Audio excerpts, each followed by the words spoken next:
नमस्कार, आप देख रहे हैं रफ्तार मीडिया में आपके साथ प्रियंका मलिक। हाजिर उत्तराखंड की तमाम छोटी बड़ी खबरें लेकर खबरों का रुख करेंगे, लेकिन सबसे पहले एक नजर डाल लेते हैं इस वक्त की हेडलाइंस पर।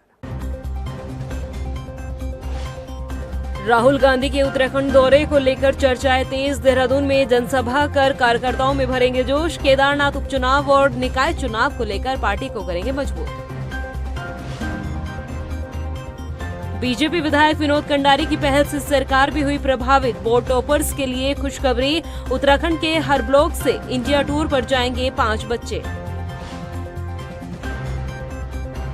उत्तराखंड के अफसरों का गजब कारनामा, बेवजह भर दिया करोड़ों का इनकम टैक्स। विभागीय समीक्षा बैठक में हुआ खुलासा, यूपी और उत्तराखंड के बीच परिसंपत्ति से जुड़ा है मामला। लोहाघाट में सरयू लिफ्ट पेयजल योजना को मिली प्रशासनिक मंजूरी। स्थानीय लोगों ने सीएम धामी का जताया आभार। लंबे समय से हो रही थी पेयजल योजना की मांग। हेडलाइंस के बाद बुलेटिन में खबरें विस्तार से। उत्तराखंड की 2 सीटों पर उपचुनाव में जीत के बाद कांग्रेस की नजर अब केदारनाथ उपचुनाव और निकाय चुनाव पर टिकी है। ऐसे में पार्टी को और मजबूत करने के लिए और कार्यकर्ताओं में जोश भरने के लिए कांग्रेस के सांसद राहुल गांधी अब उत्तराखंड दौरे पर आने वाले हैं। यह रिपोर्ट देखिए। राहुल गांधी का उत्तराखंड दौरा, कार्यकर्ताओं में जोश भरेंगे राहुल। केदारनाथ उपचुनाव के लिए पार्टी को करेंगे मजबूत। उत्तराखंड की बद्रीनाथ और मंगलौर सीट पर जीत के बाद मानो कांग्रेस को संजीवनी मिल गई हो। उपचुनाव में 2 सीटों पर जीत से कांग्रेस गदगद नजर आ रही है। कांग्रेस की इस जीत की सराहना खुद राहुल गांधी ने पत्र लिखकर किया है, तो वहीं अब पार्टी की नजर केदारनाथ उपचुनाव और निकाय चुनाव पर टिकी है। ऐसे में पार्टी को मजबूत करने और कार्यकर्ताओं में जोश भरने के लिए राहुल गांधी और मल्लिकार्जुन खड़गे उत्तराखंड आने वाले हैं। वही माना जा रहा है कि 15 से 20 सितंबर के बीच में ये दौरा हो सकता है। प्रदेश कांग्रेस कमेटी देहरादून में दोनों नेताओं की बड़ी रैली कराने की तैयारी कर रही है।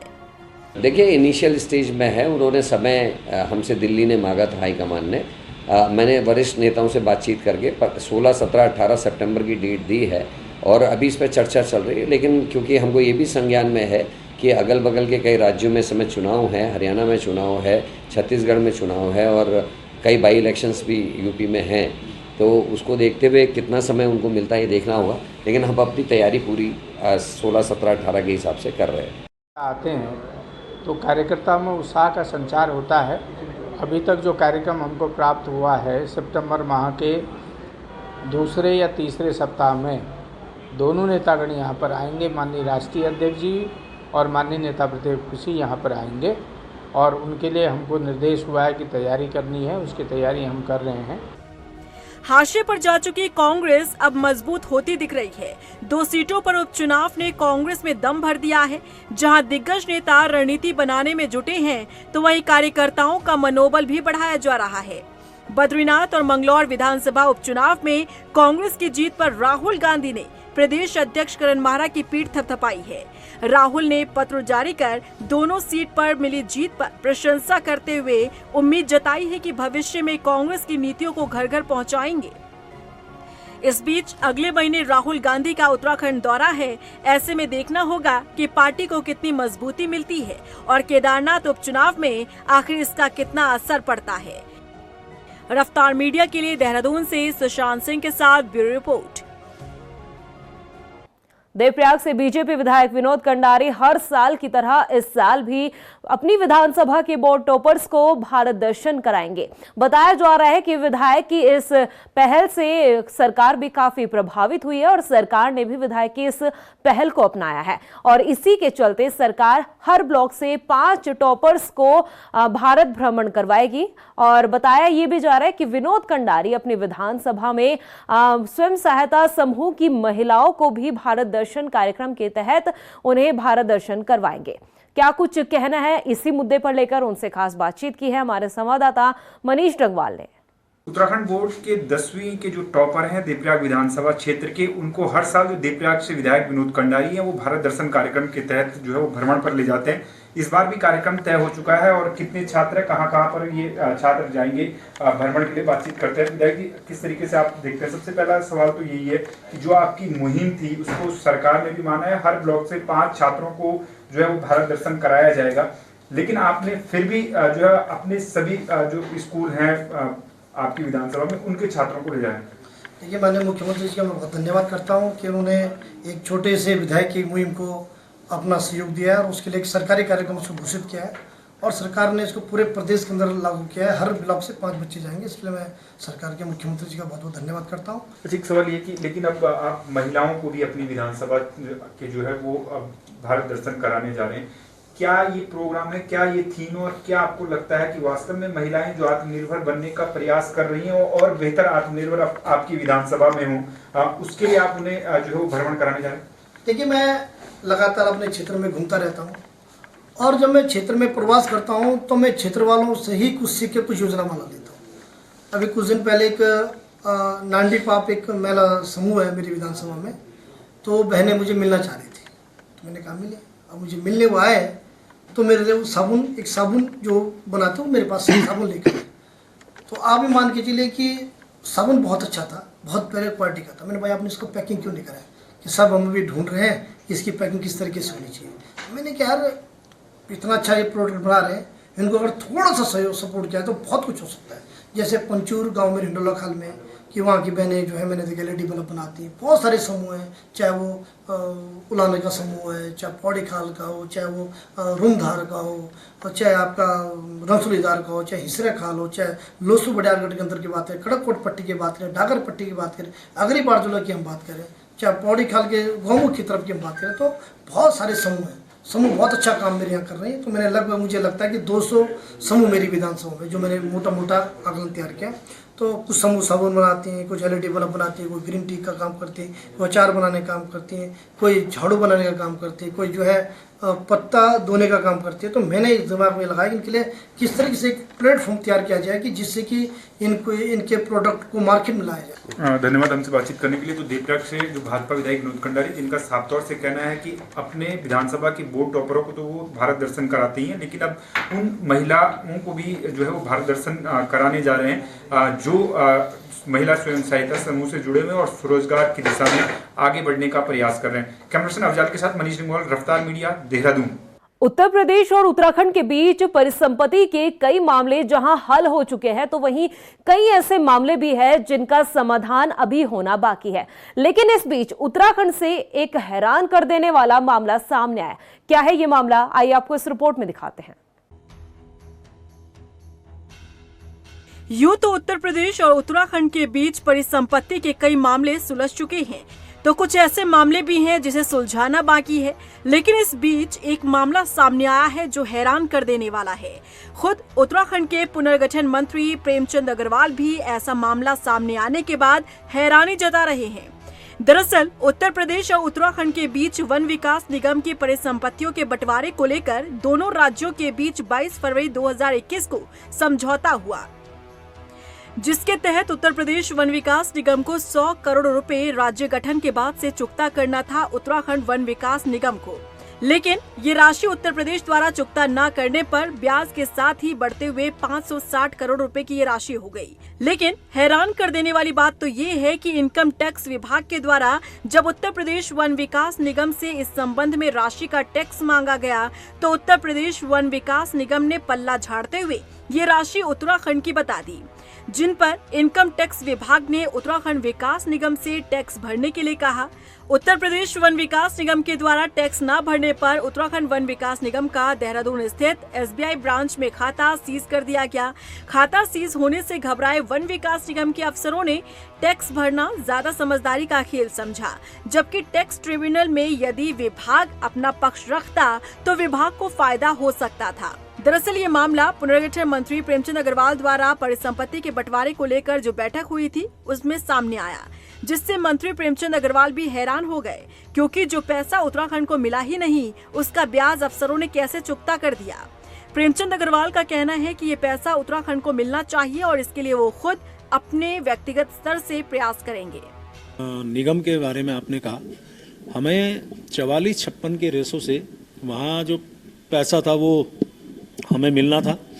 99 करोड़ रुपया हमें मिलने की जो राशि थी, उसमें जानकारी आया कि उसमें हमारा ब्याज बना, और ब्याज जब बना तो ब्याज के सापेक्ष उत्तर प्रदेश के इनकम टैक्स डिपार्टमेंट ने वो पैसा काट लिया, यानी कि वो पैसा फिर हमारा हो गया।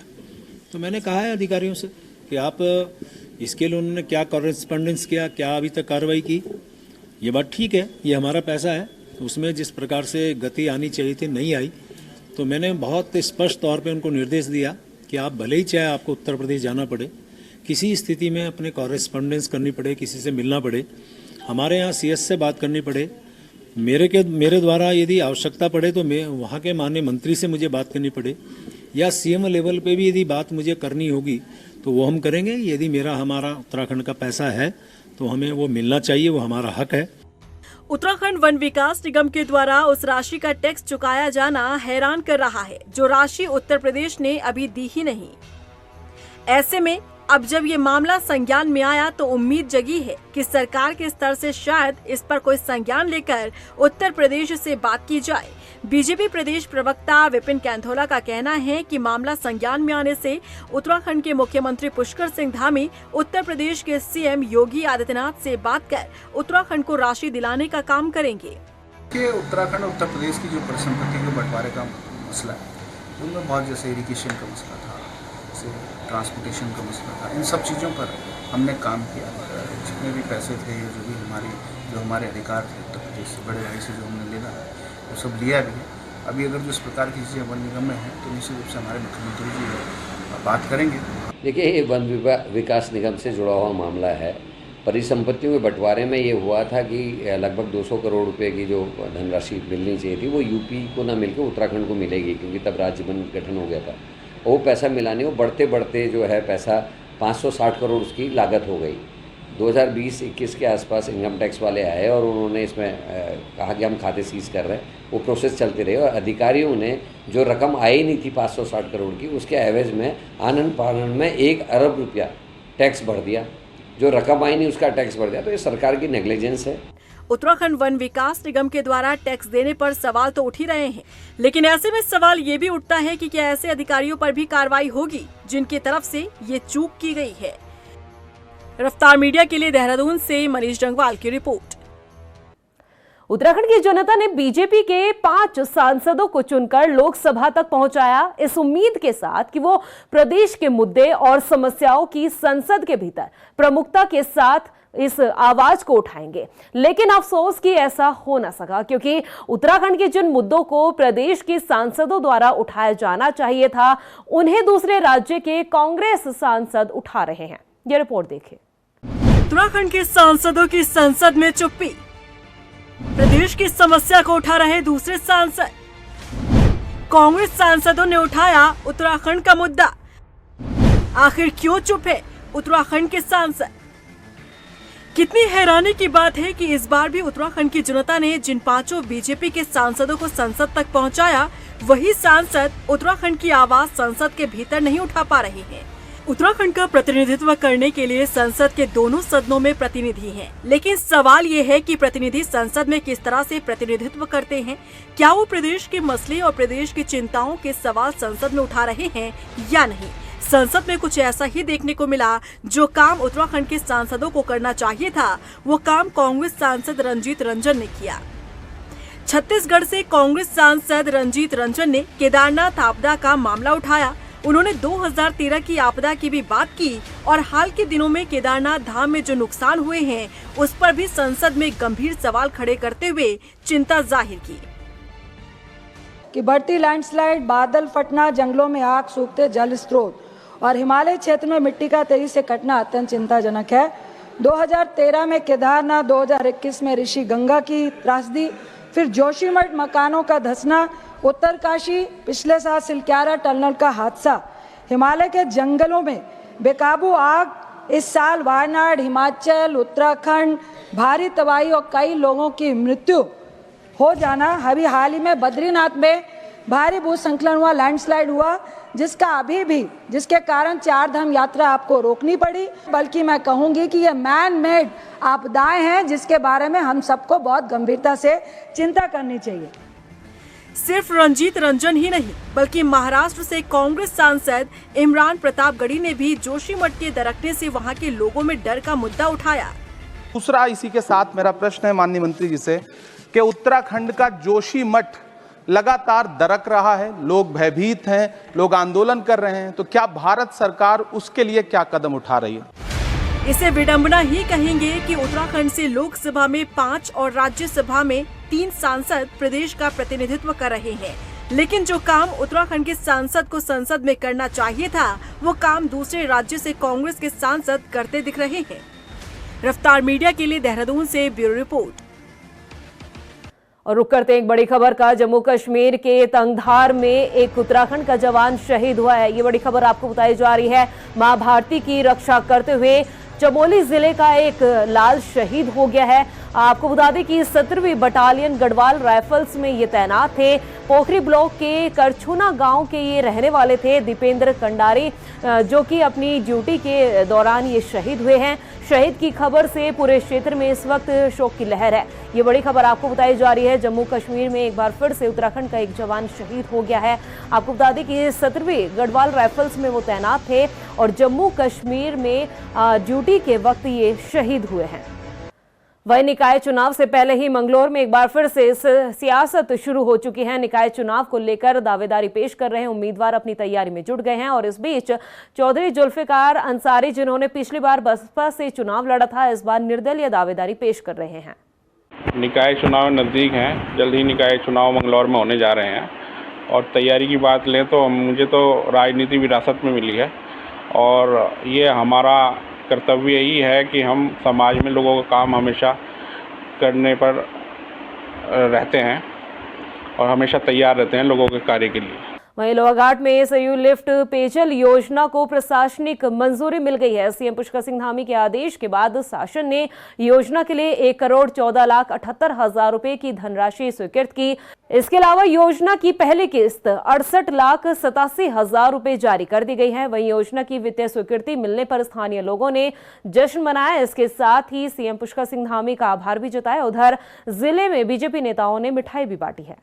प्रदेश के यशस्वी मुख्यमंत्री जो युवा, कर्मठ, ऊर्जावान और जो अपनी बातों के लिए जाने जाते हैं, जो कहते हैं उसको करते हैं, अन्यथा ऐसी कोई घोषणा नहीं करते कि जिसमें काम ना हो सके। तो मैं सर्वप्रथम लोहाघाट नगर के वासियों को हार्दिक बधाइयाँ देना चाहूँगा। जो लोहाघाट नगरवासी विगत कई वर्षों से पानी की वजह से काफ़ी परेशान थे, इसको देखते हुए माननीय मुख्यमंत्री जी ने आज वित्तीय एवं प्रशासनिक स्वीकृति इसकी दे दी है और समस्त नगरवासी आज सुबह मिष्ठान वितरण करके माननीय जिलाध्यक्ष जी और अन्य लोगों द्वारा खुशी जाहिर की गई है।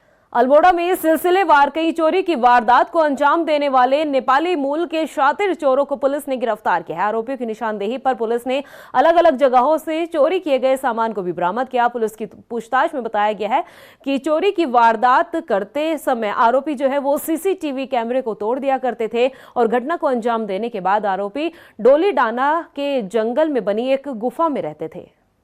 हाँ, लगातार अभी अल्मोड़ा शहर में चोरियां हो रही थी, जिसको देखते हुए वरिष्ठ पुलिस अधीक्षक महोदय द्वारा कोतवाली से और एसओजी से टीमें गठित करके लगातार इस पे कार्रवाई की जा रही थी।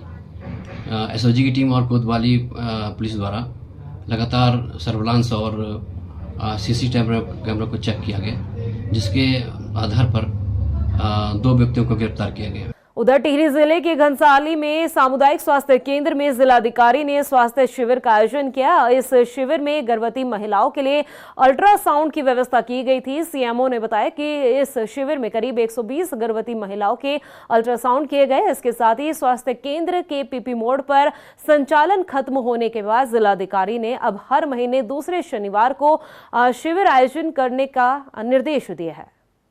सामुदायिक स्वास्थ्य केंद्र बेलेश्वर में जो डीएम साहब रुद्रप्रयाग के हैं वो आए हुए हैं और लगभग हम सब गर्भवती महिलाओं का 100 के आसपास का अल्ट्रासाउंड करेंगे। हमारी शीर्ष प्राथमिकता उन क्षेत्रों के महिलाओं को है, जैसे हमारा उड़ी हुआ, पिछवाड़ हुआ, ये जो एरिया है जो आपदाग्रस्त है, क्योंकि बड़ी मुश्किल से बेचारे वो आ पाए हैं, और तो इनका मैं काम पहले करवाऊंगा। वहीं रामनगर में सांप के काटने से एक 6 साल की मासूम बच्ची की मौत हो गई। घटना के बाद से परिजनों में कोहराम मचा और आपको बता दें कि बच्ची अपने घर के आंगन में खेल रही थी और उसी समय ये घटना हुई। बताया जा रहा है कि वन विभाग की टीम ने मौके पर पहुंचकर सांप का रेस्क्यू भी कर लिया है। उसके साथ जो है जो हादसा, वो सांप ने उसको काट दिया, आंगन में खेल रही थी वो, और उसके बाद हम हॉस्पिटल पर आए। हॉस्पिटल पर आने पर जो है उसको जो है ना इंजेक्शन, कुछ ट्रीटमेंट मिला, जिससे उसकी मृत्यु हुई। प्रदेश की खबरों में इतना ही, फिर हाजिर होंगे कुछ खास खबरों के साथ। तब तक के लिए मुझे दे इजाजत, नमस्कार। राहुल गांधी के उत्तराखंड दौरे को लेकर चर्चाएं तेज। देहरादून में जनसभा कर कार्यकर्ताओं में भरेंगे जोश। केदारनाथ उपचुनाव और निकाय चुनाव को लेकर पार्टी को करेंगे मजबूत। बीजेपी विधायक विनोद कंडारी की पहल से सरकार भी हुई प्रभावित। बोर्ड टॉपर्स के लिए खुशखबरी, उत्तराखंड के हर ब्लॉक से इंडिया टूर पर जाएंगे 5 बच्चे। उत्तराखंड के अफसरों का गजब कारनामा, बेवजह भर दिया करोड़ों का इनकम टैक्स। विभागीय समीक्षा बैठक में हुआ खुलासा, यूपी और उत्तराखंड के बीच परिसंपत्ति से जुड़ा है मामला। लोहाघाट में सरयू लिफ्ट पेयजल योजना को मिली प्रशासनिक मंजूरी। स्थानीय लोगों ने सीएम धामी का जताया आभार। लंबे समय से हो रही थी पेयजल योजना की मांग।